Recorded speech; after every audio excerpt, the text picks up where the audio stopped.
Hey everybody, welcome back to another episode of Making History. My name is Brian. And I'm Katie. And we're the Hesses. Katie, how you doing? Brian, I'm good. I went casual today. Yep. For our watchers. Cozy. Yeah. It's cold yeah. outside, so I know. any cozy clothes, which I guess you're wearing short sleeves, so. Yeah, but like my sweatpants are cozy. It just feels cozier to be in sweatpants. Yeah. Oh. Yeah. And my hat, because I didn't want to take a shower. So here we are. Full disclosure. Yep. Unshowered and recording a podcast. That's the beauty of it. You can't smell us. You can only see us. So you don't know. Exactly. So the episode that we released last week was recorded 2 days ago as of right now for us. Yeah. So we don't really have a lot to recap. Not a whole lot going on yesterday. Because when this comes out, it'll be the day after Thanksgiving. Mm-hmm. But for us, that's next week. Right. So just thinking ahead of like, we're going to be traveling. We'll be in the Nashville area for a couple days. And so we're getting this one done ahead of time. Yeah. Let's talk about the Christmas pet situation. This has been like how many years has she asked for a pet? A couple years. Yeah. It really ramped up last year. Right. That was like the main, I want a puppy. Yeah. She wanted a puppy. So much. Nora did. Yeah. And so our friend Noah, who I think we've talked about. Yeah. He one day was talking to Nora, and this was last Christmas. And he was just asking her, like, hey, like, what do you want for Christmas this year? Mm-hmm. You know, all those fun questions and conversations to have with kids. And he was asking her, like, is there anything you would want me and Bailey to get you, his wife? And so, you know, is there anything you'd like from us for Christmas? And Nora was like, maybe, like, could you get me a dog bed just in case Mom and Dad get me a dog?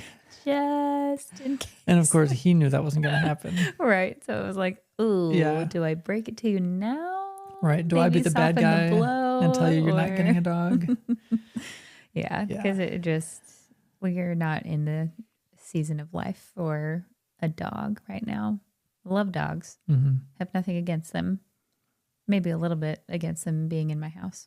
But yeah, it's just the fur.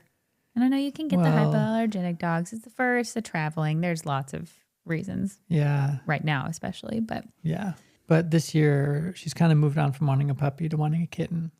Big time. Like, there's not a day that goes by she doesn't talk about it. There's not an hour that goes by that she doesn't talk about it. Yeah. Everything is cats right now. And the amount of times that it's like, should we talk about kitten names? And I'm like, for this hypothetical kitten that you're getting, sure. Let's talk about kitten names. And I never know, like, should I just shut it down now? Or is there still a little bit of hope for her? I don't know. I've flip-flopped a lot. I think with you, she's got some hope. Yeah. I haven't really budged. Yeah.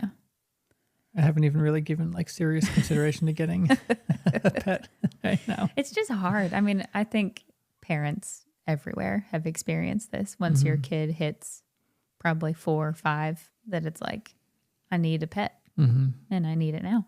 Yeah. And they have no idea everything that comes with it. So, like, of course, it's so fun to have a little animal running around the house. But when you're the one who has to clean up its poop and pee, then it's not quite as fun, or fur or all the things, and pay for its food and its vet visits. Yeah. So that's what we're dealing with. Yeah. And I've even had conversations with Nora where I've told her, like, you know, and I've told her, like, Mom and I, like, we're still talking about it. And I've asked her, like, so if you weren't going to get any pets for Christmas or your birthday, because her birthday is also in December, if you're not going to get any pets, why don't you be thinking of like some other things that you might want from us? Let's get some other ideas flowing, maybe some more inspiration, build some excitement about other things. Don't let this whole Christmas season hinge on you getting a cat, because that's not going to happen. So, oh man. So, yeah, that's what we're dealing with. So all you parents who have gone through this, pray for us and for Nora to not be crushed on Christmas morning. Right. Anyways, last episode, we had mentioned talking about the difference between discipline and punishment. Mm-hmm. And this is something we've like talked about in earlier episodes, but it's not something we've had episodes like dedicated to. Mm-hmm. And it's worth having an episode dedicated to it. Yeah. This will probably be a few. Mm-hmm. It's a big topic. That's one that, there's a lot to consider. And it's one that it really benefits parents to understand the difference. Mm-hmm. Because like the quality of your relationship with your kids, the quality of your ability to actually lead and teach and guide them kind of is determined by how you approach dealing with your kids, dealing with their mistakes, dealing with their behavior. Mm-hmm. And I think for a lot of people, discipline and punishment are used interchangeably. Yeah. In blogs and books, or, I've listened to podcasts and I've heard people talk about this, and often they're just used the same, discipline, punishment, and they're really different. Mm-hmm. Right. I think people just don't even realize how different that they are until somebody says something about it. It's one of those things that's like, you don't know until you do, which I guess that's everything you could argue. But because really, I didn't think about the differences between these two things until we were parents. I think there were things that I observed that I was like, oh, that you handled, like these parents handled these things really differently. So you notice, but until you like study it, it's like, oh, okay, no, these things are completely opposites. Yeah. Yeah. So one of them is a great tool that promotes learning. It promotes connection. It promotes correction. Yep. And it creates opportunities for kids to make mistakes and learn from them. While the other one is a great tool for instilling shame and fear. Right. And teaching kids that there's something wrong with them. And we'll get into that. Yeah. So maybe first let's talk about punishment. So punishment is primarily motivated by fear. Yeah. And there's that verse in 1 John chapter 4 where he says that fear has to do with punishment.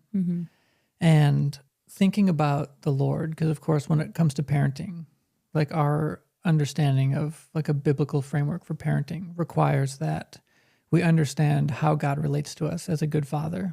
How does he love us? How does he teach and guide and train us? And how can we replicate his methods in our own parenting? Absolutely. Yeah. And so he is not a God who punishes. No. And it's not that he doesn't punish because he doesn't want to. Like technically, if you want to get into theology of it, he actually can't punish us. Right. Yeah. Because Jesus took the full punishment on the cross. Right. So for the wages of sin is death, but the gift of God is eternal life through Christ Jesus our Lord. Yeah. And so the wages of sin is death, but thankfully we have Jesus. Who took all of it. Who took all of it. Right. So if you believe that what Jesus did was complete, then you also need to come to the belief that the Lord or God can't punish us. Right. Which is hard to swallow for some reason. You'd think that would be like, oh, phew, that's relief. But I feel like there's such a wide belief in our world today that like, oh, well, he's just teaching me a lesson. He's just trying to teach me something when you're going through something hard. And it's like, oh, of course you can learn things through going through those tough times, but putting that responsibility on the Lord of like, he made this happen so that I can understand this, I think is incorrect. Yeah, there's a really fine line because Jesus promised us trouble. Following Jesus doesn't mean an easy life. No, doesn't mean things go easily. It doesn't mean we don't have problems. The Lord very much allows suffering and he allows trouble. Yeah. But you're right in that he's not the author of those things. Yes. Yeah. And so when you get a flat tire or your washing machine breaks, that didn't happen because you didn't read your Bible that morning. It didn't, those things don't happen because you didn't pray enough. And so while there are opportunities for us to learn and grow and become more mature through those difficult things that happen to us throughout our lifetimes, it's important to understand that, he's not the author of pain. He's not the author of suffering, but he willingly allows it to happen, knowing that if we'll take him up on his offer through those things, we'll grow up and will become more resilient, will become more loving and patient, will develop greater character and hope, Right. Which is Romans 5. He talks about that. So back to this idea that God can't punish us. If he could punish us, then yeah, like you were saying, what Jesus did wasn't enough if he can punish us. Yeah. Because we do still sin. But if he punishes me for my sin, then what Jesus did wasn't enough. And that's a huge problem. And so you need to ask the question, well, how does he deal with us then? How does he deal with our mistakes? Because like us, our kids are going to make mistakes. They're going to do dumb things. Yeah. They're going to do annoying things. They're going to break things. Yep. And in those moments, we need to have an awareness of the difference between punishment and discipline, because how we approach them in those moments will determine, like I said earlier, it'll determine the quality of our connection with them. Right. And it will determine whether or not kids will grow up having the ability and the capacity to use mistakes as an opportunity to learn and grow. Right. And so let's break down punishment a little bit. Okay. A little bit more. So punishment is motivated by fear. We mentioned that. And the goal with parents who use this like punishment paradigm, their goal is compliance. Right. Typically. Do what I say. Yes. Or else. Exactly. I don't care if you understand why. I don't care what you need or what you want. Right. All I know as a parent is that there's something I want from you, and I'm going to do everything I can in my power. Yeah. Whether that's by using fear, intimidation, manipulation, any of those tools. I'll use whatever I can to get you to do whatever I want, because I'm the parent, and that's my job. And your job is just to do exactly what I say. Yeah. When I say it. Which really like just eliminates the possibility for growth. Yeah. In those moments of like, and relationship building with your kid, of, you know, building that trust and that mutual understanding of like, okay, this is why mom or dad asked me to do this. And so they value this. So that's why I'm going to make this choice instead of what I was doing before that they're correcting me on. When you're in that punishment paradigm, when you're just only trying to get what you want, when you want it, how you want it, you are just completely cutting off that possibility of inviting your kid into understanding why you do what you do. And so it just completely shuts them down and makes them feel devalued and unseen. And I mean, we've all been just totally like, don't do that. You know, like we've all experienced that, whether it's from our parents or a boss or a friend, whoever it is. And it just feels really demeaning. Yeah. And so it's the same for kids. You know, just because they're young and little doesn't mean that they just need to be shut down. Yeah. You know, we want to invite them into that process. Yeah. And so when our kids make a mistake or do something, even if it's not maybe a mistake, it's just something that we don't want them to do. Sure. When we approach them with anger and with fear, and we, like I said, when we do what we can to just simply get them to fall into line with what we want them to do.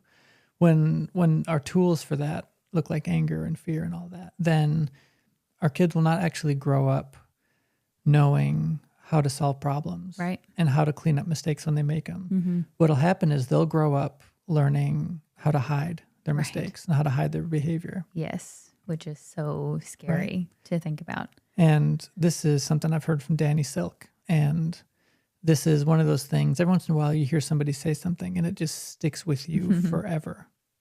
And I heard him say one time, or maybe it was in his book, and we should mention that. He's got this book, Loving Our Kids on Purpose. So that is a must read for parents everywhere. Yes. It is a must read, probably the most influential parenting book we've ever read. Honestly, it'd be great for like bosses too, in jobs. Sure. Yeah. Pastors, bosses. Yeah, definitely. So in it, he talks about how if your tools for parenting are anger and fear and manipulation and intimidation with the goal of just getting your kid to comply with you, then that only works when there's the presence of a punisher.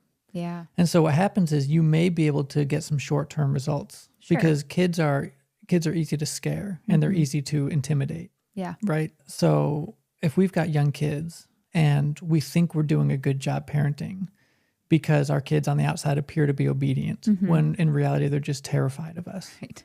Then that only works when there's a presence of a punisher. And so when those kids, they grow up and they move out of the house, they're unequipped to deal with mistakes. They're unequipped to problem solve. Yeah. They don't know how to think critically. They don't know how to think through the decisions they need to be making and weigh the long-term effects of their choices. Right. They don't have any of those skills because all they've known how to do is just hide. Right. Like hide and pretend and perform. Yeah. I'm going to do these things anyways, but I'm going to do it in secret. Right. So that I don't get caught. Yeah.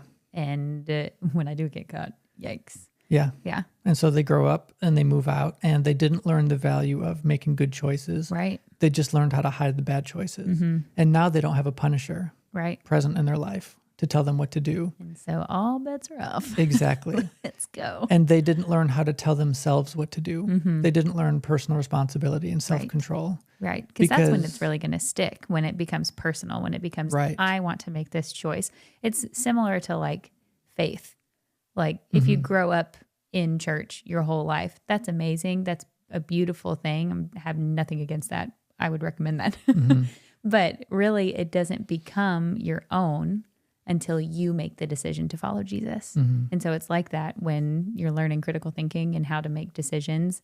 Like you can be told what to do and, you know, commanded and scared into making these decisions. But until you have those skills to say, I want to make this choice because I know that it's going to benefit me and everybody around me, then that's when they're going to learn like, oh, okay, this is really important. Right. Yeah. Yeah. I'm going to make this decision because I want this outcome. Yes. And so, kids who grow up under a punishment paradigm, they don't learn personal responsibility and they don't learn self-control because they've had an external source of control in the form of parents. Yes.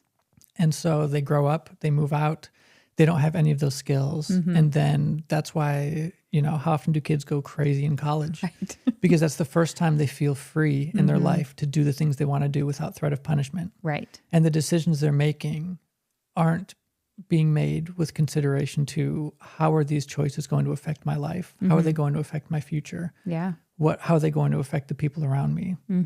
None of those thoughts are present. Right. All they're thinking is, this is what I want to do. This is how I feel. Yep. This will be fun. And I don't have anybody to control me and tell me not to. Exactly. And so I'm going to do it anyways. Yep. Yeah. Which happens way more often than I think anybody would like to admit. Yeah.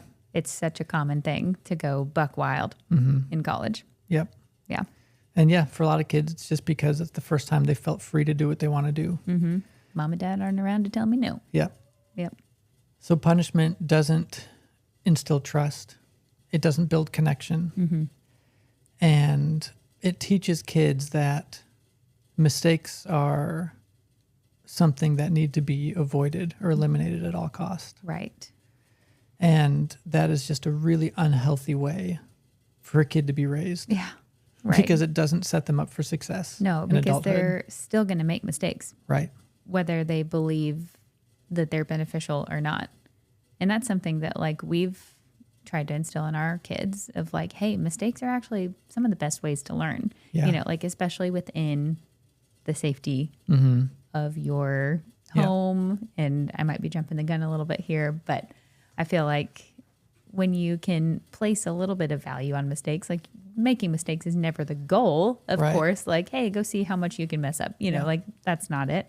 But using those mistakes to learn how to do it better, that's going to be, you learn super fast that way, or at least I can speak from my experience. I learn quickly from mistakes and often have had to learn the hard way, you know, from making mistakes instead of doing it well. But for so long, I had the mentality that like, I am the worst if I mess up. And then you continue digging yourself deeper in a hole because you're like, oh, I'm terrible. Oh no, I'm never going to get it right. And you're just continuing to be negative and feed those mistakes, honestly, because when you're approaching things with that mentality of, oh, I'm probably just going to mess it up, You probably are.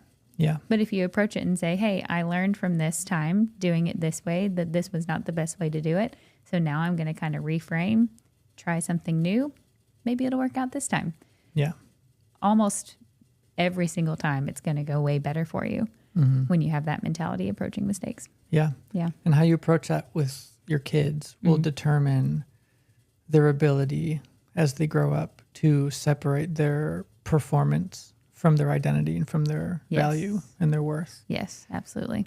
And so, because it's really easy for a kid to make a mistake and start to believe about themselves that they're the mistake, that there's something wrong with them. Yeah. And so they start to, go through these cycles of shame and fear and, all of that. Right. And that's not something we want for our kids. No. Like, admittedly, it's hard sometimes not to react poorly. Oh, for sure. When the kids do something like really dumb. Yeah. And we have. We have, of course. Yeah. But it's something we're aware of and it's something that we are thinking about.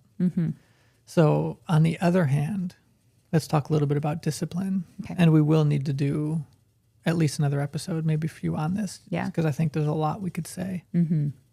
But discipline, on the other hand, is all about teaching. It's about bringing healthy correction. It's about guiding. It's motivated by love. Where punishment is motivated by fear, this is motivated by love. Yeah. And maybe one more thing I should say, going back to punishment. One of the things parents do in the punishment paradigm, that's way too much alliteration. Parents do in the punishment paradigm. Parents in the punishment paradigm. Eating pears in the One of the things, one of the things they do, like I said, is they use fear.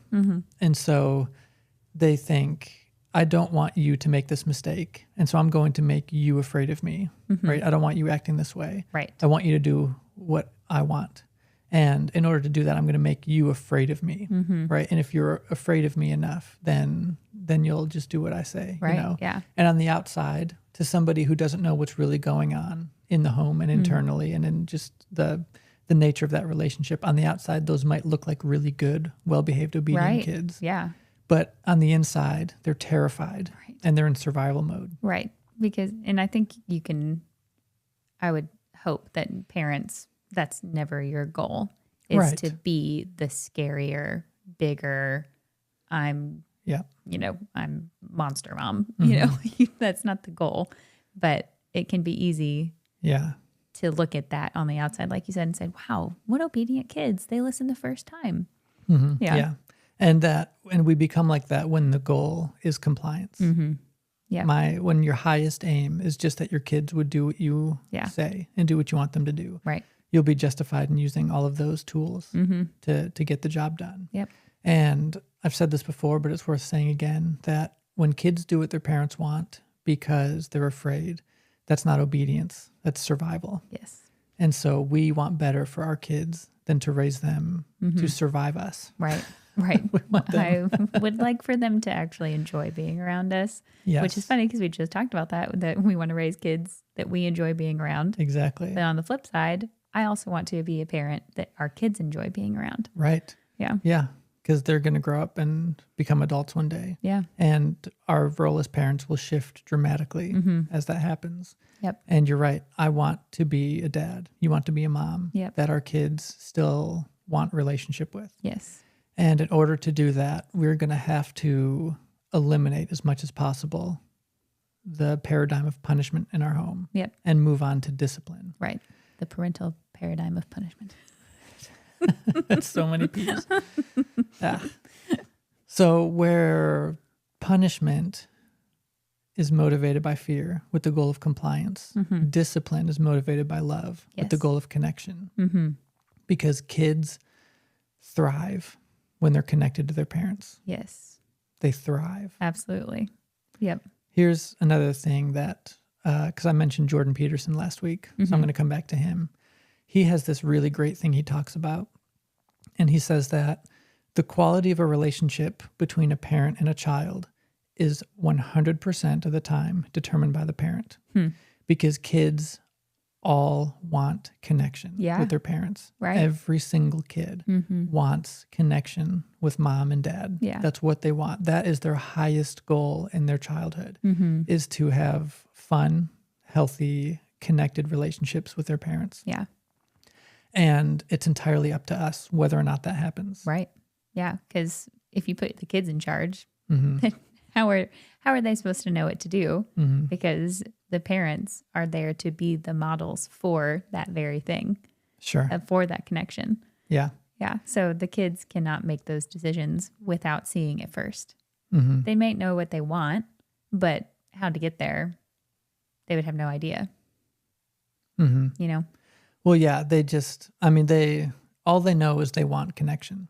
But our approach to them, our approach to their behavior, our approach to their mistakes will determine whether or not they're getting the connection that they need. Yeah, they're going to be seeking us the whole time. They're going to be, hey, mom, hey, dad, hey, mom, hey, dad. But it's determined upon how we respond to those seeking out things from our kids that will actually provide the connection and the opportunity for that connection because they're looking for it. So they're ready for it. Are we going to reciprocate it or are we going to shut it down? Right. Kids, the problem is never with kids. Right. When there's a poor connection between a parent and a child, it's never the kid's fault. Yeah. It's 100% on the parent. And this is another reason that we need to draw this distinction because punishment has to be eliminated. Yeah. In the home, in the family, it has to be eliminated. And so that doesn't mean that we become the all-time fun, permissive, do whatever you want parents. No. Because we talked about this last week too, but that doesn't go well. And you'll raise kids that don't respect you. Right. And if they don't respect you, you won't have influence over them. And there's just a domino effect. Yeah. So kids need guidance. They need correction. They need discipline. Yep. Because they're born immature. They're born without the skills and knowledge of how to live life well. And that's why they need parents to help show them the way. Right. Right. Yep. And they thrive on being disciplined as well. Like if you take a kid who's just been punished their whole lives and you take a kid who's been like fairly disciplined their whole lives, you will see such a drastic difference in how they respond to correction. That like a kid who's been properly disciplined in love through the goal of connection will actually take those like corrections and constructive criticism, if you will, as adults as like, oh, thank you. You're trying to like further our connection by bringing this to my attention, and they can actually receive it and hear what's being said. But somebody who's been disciplined their whole lives is going to take that as like this is personal. You're attacking me. Now I'm going to shut down and we're not friends anymore. You see that so often that like those relationships are cut off if you've been raised in a punishment household. Yeah. That anytime you correct or point out something that like, hey, maybe this isn't the best way to do that, it's like shut down immediately. But when you've been disciplined and brought into that relationship in safety and in love, then you can receive correction and say, oh, okay, I understand that you're trying to build this connection rather than destroy it. Right. Yeah. Yeah. So I'm trying to decide how much we want to say in this episode because I know we'll need to probably spread this out a little bit. This is something I don't want to rush through. Right. And I think there are even things that are worth repeating. Absolutely. A couple times because there are things that I've needed to listen to and read and hear over and over again until it really like sunk in and I got it. Yeah. So maybe we can bring this to an end and wrap it up just by reiterating that kids crave discipline. They need discipline. But when discipline shifts to punishment, they stop getting what they need. Right. And what they need is connection. What they need is parents that they can trust and parents who trust them. Yeah. And they need parents who don't introduce fear and shame to the relationship when they make a mistake, but they actually take that opportunity to teach kids the values of responsibility and the ability to have self-control, because we don't want kids who rely on us as an external source of control. Right. Because again, when they're adults, who's going to be there to control them, forcing them to make good choices? Right. Nobody. If we can get this in their little heads while they're young, that they're the ones that are in control of themselves and that they're responsible for the choices they make and the consequences that come, then we will set them up for success in adulthood. Yeah. To where they won't need to find somebody else. Often it's a boss or a spouse to act as that external source of control. Right. To quote, I'm using quotes here for those who are just listening, to force them to do what is good or what is right. Yeah. Yep. Yeah. That's something that we could get real deep into there too. So I think, yeah. If we spread it out a bit, we'll plan on come back next week. We'll plan on coming back, Yeah. circling back to this. Good. Awesome. All right. Well, that was a good intro. Yes. To this topic. Yep. This much needed topic and you know, you said it earlier, this is not just for parents. Yeah. This is for anybody that has any kind of relationship with any other type of person. Right. Yep. This is if helpful. You're a human in relationship with other humans. Yes. This is for you. It's super relevant for parents with kids, but you're right. It's like, I think about this stuff in like any form of leadership, as a pastor or just in friendships. And, you know, because we're surrounded by people who are going to make mistakes and we're surrounded by people who are going to do things that we don't like. Yeah. And the way we approach those situations determine a lot of things about our future. Yeah. And it's a topic too that is worth, even if you have heard this, if you know this teaching, it's a topic worth revisiting. Yes. It's something that we revisit and we have to, like, you know, kind of refresh on every so often, that it's like, okay, I've gotten busy. My mind has gotten away from intentionality in this area. So I'm going to revisit, refocus, and, you know, make sure that I am remembering the very big line between punishment and discipline. And so, like, I just feel like every now and then, for me, this was always encouraging to hear that, like, it's okay to have to go back and refresh and to, like, remind yourself how it works. Yes. This isn't, you know, every once in a while, like, there are some topics that are fun to just learn about for a season and then you just kind of move on. But there are certain things that are just not meant to be moved on from. Right. And I think this is one of them. This is something that we need to get deep within our minds and our understanding. Yep. And it will become easier as you do it more, of course. But that's not to say that you're going to ever do it perfectly. At least I've not gotten there yet. Right. Maybe some people have. I don't know. But I don't think so. I think it's something that it just needs to be a lifelong subject that comes with you forever. Yeah. All right. Good. Let's end it there. All right. So if you are watching this on YouTube, would you do us a favor and like and subscribe? And if you're listening to this on any podcast platform, would you go ahead and do us a favor? And if you have found any value in our content, leave us a 5-star review, because that goes a long way. It does. In the podcasting world. Yeah. All right. So that's it for this episode. Once again, my name is Brian. And I'm Katie. And we're making history. We'll see you next time.